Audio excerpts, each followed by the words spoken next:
ஜெய் சத்குரு.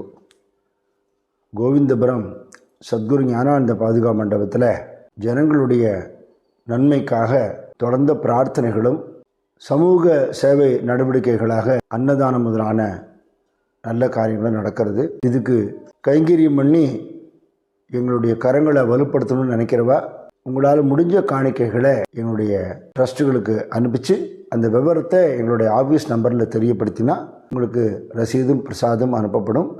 எல்லாருடைய ஒத்துழைப்பையும் நான் வேண்டி கேட்டுக்கிறேன். சதாசிவசமாரம்பாம் சங்கராச்சாரிய மத்தியமாம் அஸ்மதாச்சாரிய பர்யந்தாம் வந்தே குரு பரம்பராம். மந்தஸ்மிதம் காம்போஜம் மகனீய குணார்ணவம் மதுராபாஷிணம் சாந்தம் சர்வபூததயாபரம் பக்தவாத்சல்ய ஜலதிம் பரமானந்த விக்கிரகம் ஞானானந்தம் பிரபன்னோஸ்மி நிர்மல ஞான சித்தயே. பண்டரி சாரிகா க்ஷேத்ர நாஹி குண்டலிகா சாரிகா பக்த நாஹி விட்டோபா சாரிகா दैवत नाही तुकाराम सारिका सद्गुरु नाही. ज्ञानदेव समारंभां नामदेवादिमध्यमां तुकाराम पर्यन्तां वन्दे वार्करी शुभां. पंढरीनाथ भगवान की जय.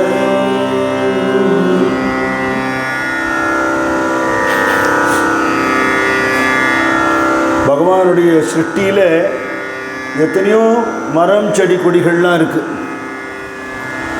அப்படி நம்ம பார்க்குற மரங்களில் ஒரு மரமாக சந்தன மரத்தை சொல்ல முடியாது. அதுலேயும் வேர் இருக்குது, இலை இருக்குது, களை இருக்குது. என்ன இருக்குது விசேஷமானா வாசனை இருக்குது, மனம் இருக்குது.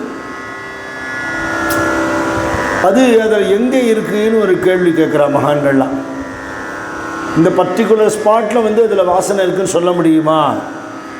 அதோட கிளையில் இருக்குது, கட்டையில் இருக்குது, முழுக்க ஊடுருவி இருக்குது இல்லையா? சந்தனக்கட்டை இப்போ நம்ம வாங்குகிறோம் கடையில். வசதி இருக்கிறவன் நல்ல பெரிய கட்டையாக வாங்குவா, கோவிலுக்கெல்லாம் வாங்கும்போது பெருசாக வாங்குவா. சில பேர் சின்ன சின்ன பீஸாக அவளுடைய அஃபோர்டபிலிட்டிக்கு ஏற்றாப்பில் சின்ன பீஸாக வாங்குவா. இப்போ தானமெல்லாம் கொடுக்கணும்னு வச்சுக்கோங்களேன், அதுக்குன்னு துருண்டாக வச்சுன்னு இருப்பான், அதை வாங்குவா. இதில் சில இடத்துல சாதாரண மரத்தையே அந்த மாதிரி சீவிட்டு சந்தன தைலம் தடவி விற்கிறதெல்லாம் உண்டு. உரைச்சி பார்த்தா தெரிஞ்சு போயிடும். ஆனால் நிஜமான சந்தனமாக இருக்கிற பட்சத்துக்கு எப்படி இருந்தாலும் அதோட வடிவம் விஷயம் இல்லை, மனம் இருக்கிற மாதிரி அப்படின்னு ஒரு உதாரணம்.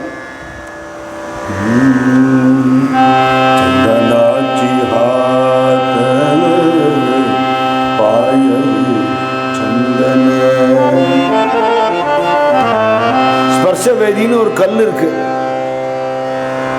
கல் இருக்குன்னா இப்போ எங்கே இருக்குன்னு கேட்கக்கூடாது, இருந்ததுன்னு சொல்லிடலாம். அதுக்கு புஸ்தகங்களில் ஃபிலாசபர் ஸ்டோன்னு சொல்லுவாள், மராட்டியில் பர்சான்னு பேர். ஸ்பர்ஷவேதின்னு ஆச்சாரியாரோட ஸ்தோத்திரங்கள் மாதிரி சில உதாரணங்களில் சொல்லப்படுறது. அந்த கல் பார்த்த கல் மாதிரி இருக்கும். அதை எடுத்து எந்த உலோகத்தை தொட்டாலும் அதை ஸ்வர்ணமாக மாற்றிவிடும். அது பகவத்பாதால் அது ஒரு எக்ஸாம்பிள் எப்படி காட்டுறாருன்னா, இந்த ஸ்பர்ஷவேதியால் ஒரு உலோகத்தை தொட்டால் ஈயமோ பித்தளையோ தகரமோ இரும்போ அது தங்கமாக்கிடும். அப்படி தங்கமாக மாறின அந்த உலோகம் இருக்கே, அதை கொண்டு போய் இன்னொரு உலோகத்தை தொட்டால் அதை தங்கமாக மாற்றாது, திருப்பி ஸ்பர்ஷவேதி தான் கொண்டு வரணும். ஆனால் குரு என்ன பண்ணுவார், அவர் பெரிய பிரம்மஜானியாக இருந்துட்டு ஒரு ஒன்றுமில்லாத லாயக்கில்லாத ஒத்தனை மகான் ஆக்கிடுவார். இவர் மகான் ஆகிட்டு இன்னொரு சாதாரண ஆளை மகான் ஆக்க முடியும். அந்த குருவே வரணுங்கிறது இல்லையா? அதனால் இது ஆதிசங்கராச்சாரியாலும் சொன்னால் துக்காராம் மகாராஜ் இந்த உதாரணத்தை சொல்கிறார். இந்த ஸ்பர்ஷவேதி கல் என்ன சைஸில் இருந்தால் அது உலோகத்தை தங்கமாக மாற்றும்னு ஏதாவது இருக்கா? ரவுண்டாக இருக்கணுமா, ஸ்கொயராக இருக்கணுமா, இல்லை அன்ஷேப்படாக இருக்கலாமா, அதோட எந்த பாகத்தில் உலோகத்தை தங்கமாக மாற்றுற தன்மை இருக்குது அப்படின்னு கேட்டுட்டு எல்லாத்துலேயும் இருக்குங்க. பரிசா நாகி ஹீன கோணியங்க, அது ஒரு மாதிரி கோணாமனாக இருந்தால் கூட பார்க்குறதுக்கு நன்னா இல்லாட்டால் கூட அதோட தன்மை தான் முக்கியமே தவிர ஷேப்பு முக்கியம் இல்லை. ஒரு விளக்கு வைக்கிறா, அந்த விளக்கு வச்சுட்டு அது பிரகாசத்தினால அந்த இடத்துல எல்லா இடத்துலையும் வெளிச்சம் வருது.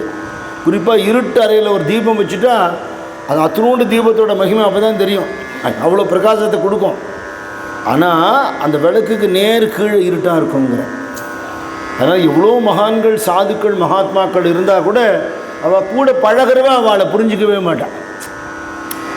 தெரியும், நாங்கள்லாம் ஒன்றா பஸ்ஸில் ட்ராவல் பண்ணியிருக்கோம், ஒரே ஆஃபீஸில் வேலை பார்த்துருக்கோம், அந்த ஆள் தானே அப்படின்னுடுவா. உனக்கு அத்தனை வருஷமாக தெரிஞ்ச ஆளுக்கு ஃபிசிக்கலாக உள்ளுக்குள்ளே என்ன மாற்றம் ஏற்பட்டிருக்கு, அவர் எப்படி மகானாயிருக்காருன்னு உனக்கு எப்படி தெரியும்? தெரியாத பார்க்கறக்கூடிய பார்வை. ஆனால் நெருக்கமாக இருக்கிறவா உறவுகாரா எல்லாருமே ஒரு மகான்னு புரிஞ்சுக்கிறது ரொம்ப சிரமம். ஏன்னா விளக்கு கீழே இருட்டாக இருக்குங்கிறார். சாரதா தேவி இந்த எக்ஸாம்பிளே சொல்லியிருக்கா. அவள்கிட்ட ஒரு தினம் பக்தாள் கேட்டா, அம்மா நீங்கள் சாட்சாத்து பராசக்தி பரதேவதை அப்படின்னு தான் எங்களுக்கு குருதேவர் உணர்த்திருக்கார், நாங்கள் உங்களை அப்படி தான் வழிபடுறோம். ஆனால் நீங்கள் பார்த்தா துணி ஊற போட்டு துவச்சின்றிருக்கேள், காய்கறி நறுக்கின்றிருக்கேள், விராட்டி தட்டின்றிருக்கேள், அடுப்பத்தை வச்சு வேலை செய்கிறேள், இதெல்லாம் உங்களோட லீலை, உங்களோட நிஜமான ஸ்வரூபம் என்னங்கிறது குருதேவர் கருணையால் எங்களுக்கு தெரிஞ்சிருக்கு. ஆனால் நாங்கள் உங்களை அம்மான்னு கூப்பிடுறது அந்த அம்மாவை நினச்சி தான் கூப்பிடுறோம். எல்லா பொம்மநாட்டிகளும் அம்பாள் ஸ்வரூபம் தான், அந்த எண்ணத்தில் மட்டும் இல்லை, நீங்கள் அம்பாளுங்கிற எண்ணத்தில். ஆனால் உங்கள் சொந்தக்காரெல்லாம் இருக்காள், சர்வ சகஜமாக உங்கள் மருமா அத்தைங்கிறா, உங்கள்கிட்ட ஏதோ கோபமாக பேசுகிறா, உங்கள் தம்பிகள்லாம் அக்கான்னு கூப்பிட்டாலும் அவள் உங்களை உறவுகாரால் நினைக்கிறா, அதை தாண்டி நினைக்கலையே, ஏன் எங்களுக்கு தெரிகிறது அவளுக்கு தெரியலேன்னு கேட்டாள். சாரதா தேவி இந்த எக்ஸாம்பிள் கொடுத்தா, விளக்கு கீழே இருட்டாக இருக்கும் தெரியுமோ இல்லையோ அப்படின்னா. அதனால் மகான்கள் கூட பழகிறவா நீங்கள் நிறைய மகான்கள் சரித்திரம் பார்க்கலாம். அவள் கூடவே பழகினவா நிறைய பேருக்கு அவளோட நிஜமான மகிமை தெரியறதுக்கு வாய்ப்பு இல்லை, சௌலபியத்தினால இழந்துருவோம். அதனால் தீபா நாகி பாட்டி போட்டி அந்தகாரம். அடுத்து சர்வாங்கி சாக்கர அவகி கோடை. கல்கண்டில் எந்த பாகம் இனிப்புன்னு சொல்ல முடியுமா? டைமண்ட் கல்கண்டு திதிக்குமா, குண்டு கல்கண்டு திதிக்குமா? அப்படின்னா எல்லாம் தான் திதிக்கும். எந்த பாகம் திதிக்கும்? எல்லா பாகமும் திதிக்கும். சர்வாங்கி சாக்கர அவகி கோடை, எல்லாத்தையும் திதிப்பு இருக்குது அப்படி சொல்லிட்டு ஒரு அழகான வார்த்தை சொல்கிறேன். அது மாதிரி மகான்கள் சாதுக்கள் பாகவதாள்னா என்னுடைய வணக்கத்துக்கு உரியவா. அவாட்ட ஒருவேளை குறை தென்பட்டுதுன்னா அது என்னோட குறையே தவிர அவாட்ட குறை இல்லைன்னுட்டேன். அவாட்ட நான் குறை பார்க்கவே கூடாது. உடம்பு முடியாதவாளாக இருக்கலாம், அங்கஹீனம் இருக்கலாம், படிக்காதவாளாக இருக்கலாம், ஸ்பஷ்டம் இல்லைங்கிற மாதிரி இருக்கலாம், சங்கீத ஞானம் இல்லாமல் இருக்கலாம். பகவான் பக்தியை மட்டும்தானே பார்க்குறார், வேறு எதையுமே பார்க்கலையே. அவர் அந்தராத்மா அவருக்கு தெரியுமே. அதனால் இந்த சாதுக்களோட பக்தி பாவம் தான் கணக்கே தவிர ஒரு சங்கீத வித்வான் பிரமாதமாக பாடுறாப்புல ஒரு வேளை ஒரு பாகவத ஆளால் பாட முடியாமல் போகலாம். நான் வேறு எங்கேயும் உதாரணமே போக மாட்டேன். அடிக்கடி கதையில் நான் சொல்லுவேன், என்னுடைய பஜனை குரு எங்களுக்கு பஜனை சொல்லிக் கொடுத்தா நாமாஜி நாமானந்தகிரி சுவாமிகள். சங்கீத ஞானம் கிடையாது அவருக்கு. தாளக்கட்டும் சில சமயம் சேரும், சில சமயம் சேராது. பெருசாக சம்ஸ்கிருத ஞானமோ பாஷா ஞானமோ இருக்குதுன்னு சொல்ல முடியாது. சுதி சேர்றதா நம்ம பாடுறதும் அவர் வாசிக்கிறதும் கரெக்டாக இருக்கா, வாத்தியம் இதெல்லாம் கவனிக்க மாட்டார். பஜனை ஆரம்பிச்சோடனே ரெண்டு கையும் தூக்கிண்டு ஹரின்னு கையை தூக்கின்றுவார். கண்ணிலேருந்து தாரையாக ஜலம் வரும். அந்த மென்மையான குரலில் அவர் பாடுறது பக்கத்தில் இருந்தால் தான் கேட்கும், சன்னமாக இருக்கும் குரல். ஆனால் அந்த பாவம் இருக்கே அந்த என்டையர் க்ரௌடை தொத்தின்றும். அதுதான் பக்திங்கிறது. ரொம்ப பிரமாதமாக பாடுறார் சார், ஓஹோன்னு பாடுறார். ஒரு கல்யாணி பாடினார் பாருங்க, கொன்னுட்டார். யாரை கொன்னுட்டார் இல்லையா? அது வெறும் வித்வத் விலாசம். அதை தாண்டி சாதுக்கள்னு நிஜமாகவே பக்தி பாவத்தில் உருகிறவா கதறவா அப்படின்னுட்டா அந்த சாதுக்கள்கிட்ட நீ தோஷம் பார்க்காதே. ஒருவேளை உனக்கு தென்படுமானால் உன்னுடைய தோஷமாக அது இருக்க முடியுமே தவிர வாழ்கிட்ட தோஷம் கிடையாதுங்கிற. அப்போ பகவான் எப்படி பார்ப்பான்னா, அவன் அந்தராத்மா தெரிஞ்சவன்கிறதுனால, மனசில் என்ன இருக்குன்னு தெரிஞ்சவன்கிறதுனால உடம்பு முடியாதவர் உலகம் பார்க்கறது. இந்த கூர்மதாசரை அங்கஹீனம் உள்ளவர், அநாத, யாரும் கிடையாது. பகவான் மேலே ஒரு நாமாவளி பாடுறோமே,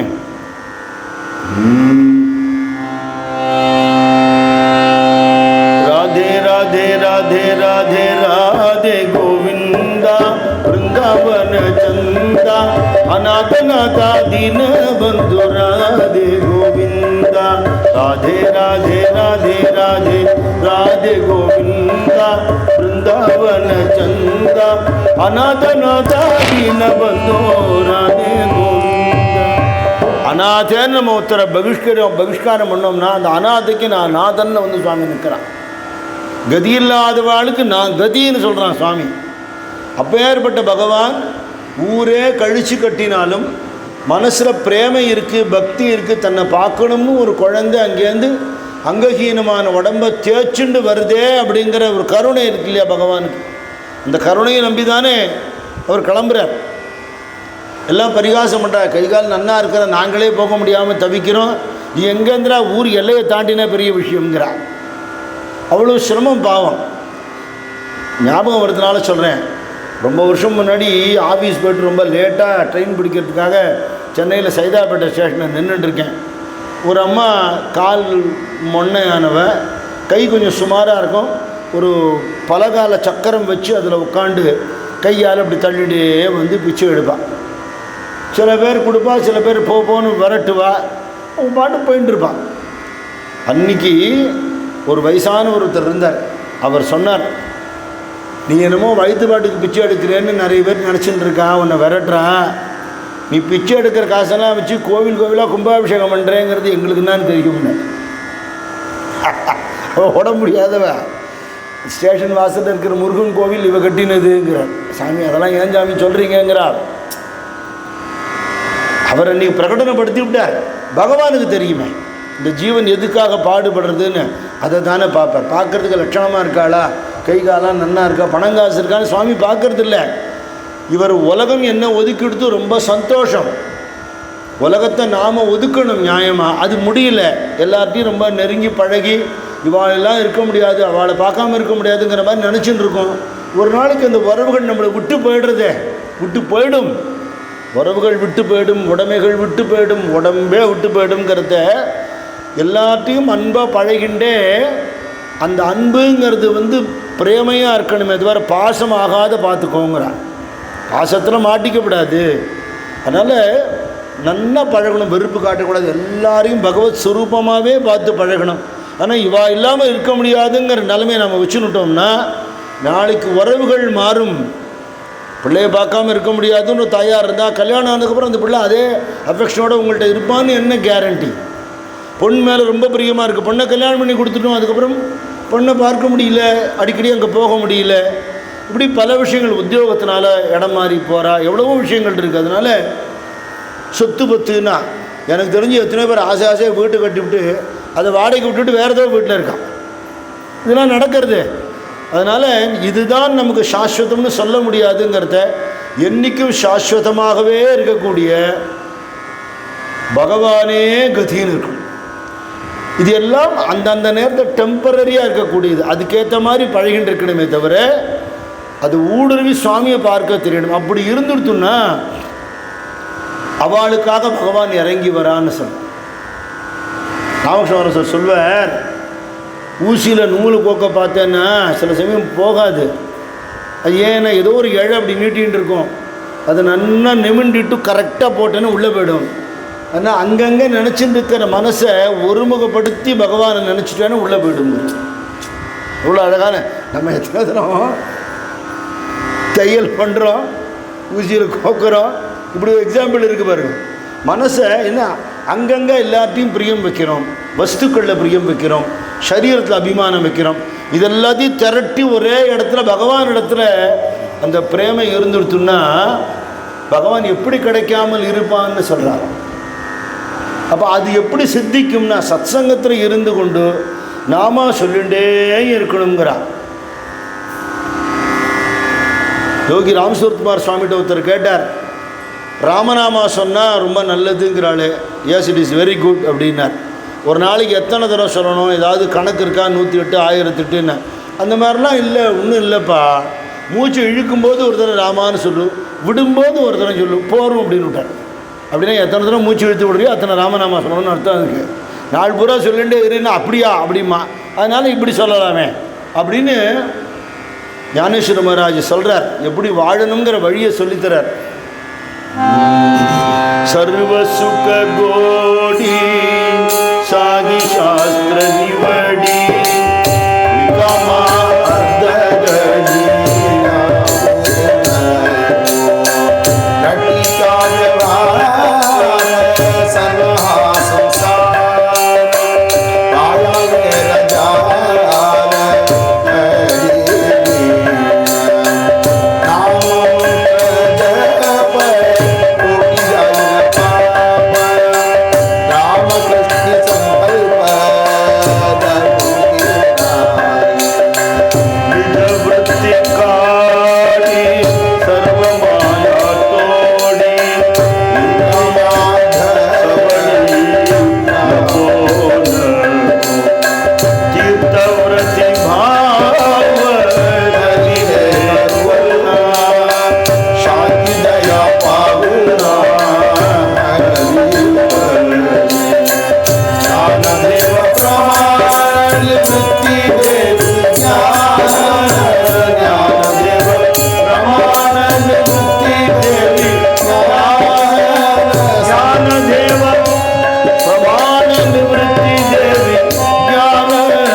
சுகமான வழி சொல்லித்தரேன். The best, sweetest, easiest method. இது நான் கண்டுபிடிச்சதில்லை, வேத சாஸ்திர புராணங்களில் மகான்கள் சொன்னதை சொல்கிறேன். சர்வ சுக கோடி சாகி சாஸ்திர நிவடி. எப்படி வாழணும் தெரியுமா? மகான்கள் சொல்லியிருக்கா, அரை வினாடி கூட வேஸ்ட் பண்ணக்கூடாது. ரிகாமா அர்த்தகடி ராகுனகோ. விவகாரங்களில் புத்தி இயற்கையாக போகும். நம்ம பாடே பெரும்பாடாக இருக்கு. ஊர் விவகாரத்தில் மைண்டு போகும். ஊர் விவகாரம் எல்லாமே பொய்யுங்கிற ஞானிகள். இல்லை பொய்யில் ஒரு பொய்யாக சீரியலை பார்த்துறதுக்கு கவலைப்படுறவாள்லாம் உண்டு. நான் குடியிருந்த ஆற்றுல முன்னாடி ஒரு வயசான பாட்டி வீசிங்கில் அப்படியே மூச்சு இழுக்கும், பாவமாக இருக்கும், தவிப்பா. அங்கேருந்து வரா, மூச்சு திணறது. ஐயோ என்னமோ கஷ்டப்படுறாளே பாப்பா, எனக்கு ஒரு உபகாரம் பண்ணுறியாப்பா அப்படிங்கிறா. ஏதோ மருந்து இருந்து வாங்க சொல்லுங்க என்ன வேணும் அப்படின்னா, அங்கே சண்டை நடக்கிறது என்னன்னு கட்டுன்னு வாங்க அப்படிங்கிறா. அங்கே என்னமோ நடக்கிறதுக்கு இதோ விவகாரம். இப்போ அங்கங்கே உட்காந்து நிறைய பேர் பேசுகிறத பார்க்குறோம்.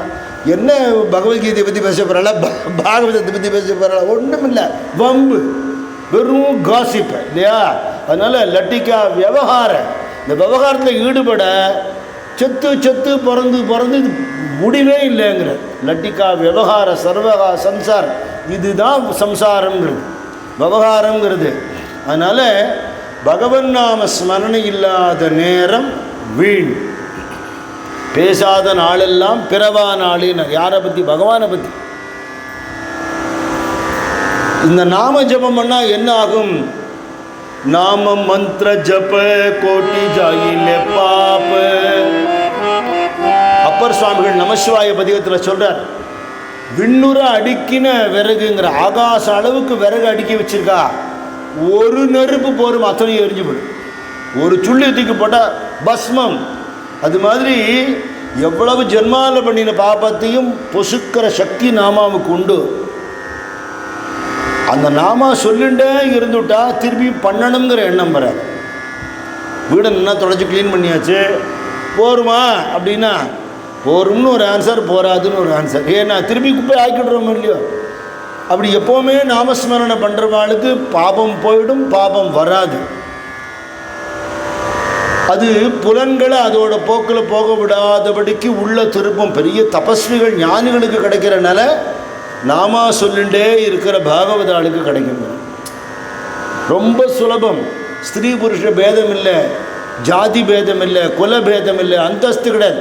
யார் வேண்டுமானாலும் நாமா சொல்லலாம். எந்த நாமா நமக்கு மனசில் லயிக்கிறதோ அந்த நாமா சொல்லலாம். நம்ம ஜெகத்குரு போதேந்திர சுவாமிகள் சித்தாந்தம் பண்ணினது தான். ராமநாமாவோ கிருஷ்ணநாமாவோ சிவநாமாவோ சொல்லலாம்னு சொல்கிறார். நாமாவுக்கு அந்த சக்தி உண்டு. இந்த நாமா சொல்லிண்டே இருந்துட்டா மனசு தன்னோட இஷ்டத்துக்கு வெளியில் பிரவர்த்திக்கிற தன்மை போயிடும். அப்புறம் என்ன, புண்ணிய க்ஷேத்திரங்கள் யாத்திரைக்கெல்லாம் போங்கங்கிற, திருப்பியும் கல்யாணம், யாரா காலமானது, ஆஃபீஸு விவகாரங்கள், கடகண்ணி, சினிமா, ட்ராமா, ஹோட்டல், இப்படியே வாழ்க்கையை கழிச்சிடப்படாது. தீர்த்த யாத்திரை போனோம், சாதுக்களோடு கிளம்பி போயிட்டு நாமசங்கீர்த்தனம் பண்ணிட்டு அங்கங்கே பண்ண வேண்டிய விரதங்கள்லாம் பண்ணி புண்ணிய நதியில் ஸ்நானம் பண்ணி அவ்வளவு நல்லது அது. ஏன்னா அங்கே சாதுக்கள் மகான்கள்லாம் வருவா, அவளோட பார்வை நம்ம மேலே படும், அவளோட அனுக்கிரகம் கிடைக்கும். அதனால் அவசியமாக தீர்த்த யாத்திரை போகணும். எப்படி போகணும்? தீர்த்தவரத்தி பாவ தரீரே கருணா. மனசில் அப்படி ஒரு பாவத்தோடு, எப்பேற்பட்ட ஒரு ஊரில் நான் இருக்கேன், கோவிந்தபுரம் எப்பேற்பட்ட மகாட்சேத்திரம், இந்த ஊருக்கு வர்றதுக்கு எனக்கு கிடச்சிருக்கேன், எத்தனை மகான்கள் திருவடிப்பட்ட பூமி, எத்தனை நாமசங்கீர்த்தனம் நடந்துருக்கிற பூமி, அப்படின்னு எங்கே போகிறோமோ அந்த இடத்துல அதோட மகிமை தெரிஞ்சுன்னு அந்த பாவத்தோடு, எல்லா இடத்தையும் தான் ரோடு இருக்குது, கட்டடம் இருக்குது, எல்லா இடத்தையும் டிவி இருக்குது, செல்ஃபோன் இருக்குதுன்னு பார்க்கக்கூடாது. அங்கே இருக்கிற பக்தி பாவத்தை பார்க்கணும்.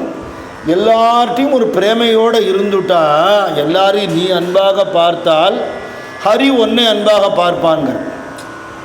பகவானோட பார்வை உண்மையில படணும்னா எப்படி இருக்கணும்? நீ எல்லார்ட்டையும் பிரேமையோடு இருந்தா, அன்போடு இருந்தா, ஹிதமாக சாந்தமாக இருந்தா கடவுள் ஒன்றை பார்ப்பார். அதனால் இந்த ஞானத்தை எங்கள் அண்ணா நிவர்த்திநாதர், என் குருநாதர் எனக்கு கொடுத்தார்னு சொல்கிறார். அதனால் வாழும்போதே மரணமில்லா பெருவாழ்வு வாழ்ந்தேன், உடம்பை விட்டதுக்கப்புறமும் சாஸ்வதமாக இருந்துட்டே இருப்பேன்கிறார் ஞானேஸ்வர் மகாராஜ். அந்த மாதிரி ஒரு க்ஷணம் கூட வீணாக்காதபடிக்கு நாமா சொல்லிண்டே போகிறார் கூர்மதாசர். நாழி ஆயிடுத்துனா என்ன பண்ணுறது? யாரும் நமக்கு தாகத்துக்கு தீர்த்தம் கொடுக்குறவா உண்டா, சாப்பாடு கொடுக்குறவா உண்டா, வழியில் காட்டுப்பாது எப்படி இருக்குமோ, இந்த எந்த சிந்தனையும் இல்லை. ஒரு பெரிய பாதையில் போகிறோம், நீங்கள் எத்தனை கிலோமீட்டர் இருக்கோன்னு நினைக்காமல், இதோ கண்ணு கட்டது இந்த இடத்த வந்துடுது பன்றிபுரத்து இருக்குது அப்படின்னு போயிடணும். அப்புறம் அங்கேருந்து இதோ அங்கேருந்து 4 அடி தான் அப்படின்னு நினச்சிட்டு அம்மா வீடு எங்கே இன்னும் கொஞ்சம் தூரம்னு போனால் போயிடலாம். மலைப்பாக போயிடும் இல்லைன்னா அவ்வளோ தூரமாக கிலோமீட்டர் கணக்கு போட்டிருக்கா. 290 கிலோமீட்டரா பைட்டன்லேருந்து பண்டரிபுரம். அவர் 4 மாதம் உடம்பை தைச்சின்னு வந்திருக்காருங்கிறது சரித்திரம். கையும் ஒன்றை காலும் ஒன்றை, வழியே கிடையாது, ஏழை, கதி இல்லாதவர். ஆனால் ஒரு உத்வேகம், பண்டரிபுரத்துக்கு நான் இப்படி போய் விட்டலை தரிசனம் பண்ணுவேன், சாதுக்களை பார்ப்பேன்னு ஒரு உத்வேகம். அந்த முயற்சியில் என் பிராணனே போனாலும் பரவாயில்லைங்கிற ஒரு திருட பக்தி. ராம்தேவ் மகாராஜ் ஒரு அபங்கத்தில் சொல்கிறார், எப்படி இருக்கணும் பகவான் இடத்துல நமக்கு நம்மளோட பக்தி அப்படிங்கிறது சொல்கிறார். ஒரு தாயார்கிட்ட குழந்தைக்கு எப்பேற்பட்ட ஒரு பிரேமை, அவளை சார்ந்து இருக்கிற தன்மை எப்படி இருக்குமோ, அதே மாதிரி ஒரு தாய் கண் இருக்கு இல்லையா, தாய் பசுகிட்ட ஒரு கண்ணுக்குட்டிக்கு என்ன ஒரு பிரியம், என்ன ஒரு பிரேமை இருக்குமோ, ஒரு காட்டில் இருக்கக்கூடிய மான் எந்த நிமிஷமும் எந்த மிருகம் அடிக்குமோங்கிற ஒரு பயத்தில் தன் குட்டி அப்படி பாதுகாக்கும். அந்த குட்டியும் அம்மா காலை விட்டு நகராது. அது எப்படி அந்த சரணத்தையே பற்றிண்டு இருக்குமோ, அதே மாதிரி ஒரு பட்சியால் அடை காக்கப்பட்டு முட்டையிலேருந்து வெளியில் வந்த சின்ன குஞ்சுகள்லாம் அம்மா எப்போ நமக்கு ஆகாரம் கொடுக்க போகிறதுன்னு அம்மாவோட அந்த ரெக்க சத்தத்தை எதிர்பார்த்துட்டு இருக்குமோ, அதை மாதிரி நான் ஒன்று எதிர்பார்த்துட்டு இருக்கேன் பாண்டுரங்காங்க. அந்த ஒரு பிரேமை அப்படி இருந்துருச்சுன்னா பக்த வாத்சல்ய ஜலதிம்னு சுவாமி ஸ்லோகம் சொல்கிறோம். பகவானுக்கு நம்ம மேலே ஒரு வாத்சல்யம், நம்ம குழந்தைன்னு அவருக்கு தோணி போயிடும் இல்லையா.